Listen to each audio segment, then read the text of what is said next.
జై శ్రీమన్నారాయణ. ఈరోజు రెసిపీ కీరా దోసకాయ పచ్చడి.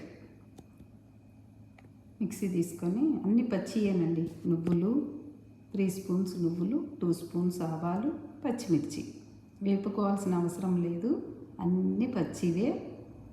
అన్నీ వేపి నీళ్లు కూడా పోయాల్సిన అవసరం లేదు. వాటర్ కూడా పోయకుండా మెత్తగా అవుతుంది. ఉప్పు పసుపు వేసి గ్రైండ్ చేసేయాలి, మెత్తగా అవుతుంది.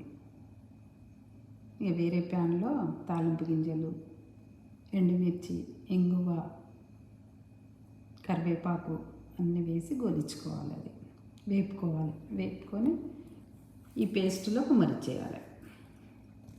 మనం గ్రైండ్ చేసుకున్నాక ఆ పేస్టులో ఇది కుమరియాలి. వేడివేడిదే కుమరియచ్చు.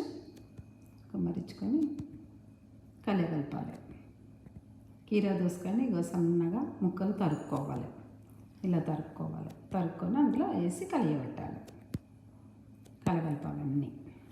సాల్ట్ పడితే మళ్ళీ వేసుకోండి, లేకపోతే లేదు కారమైనా మీ క్వాంటిటీకి తగ్గట్టు వేసుకోండి ఏదైనా. నేనైతే ఇలానే చేశాను.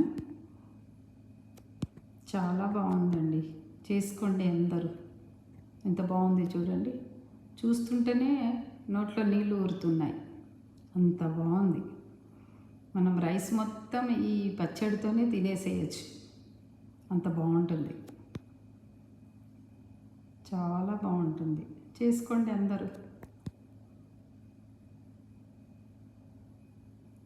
ఇగో ఇలా ఉంటుంది, ఎంబడే తినేసేయచ్చు. మనం మాగాలి అని ఏం లేదు. జై శ్రీమన్నారాయణ.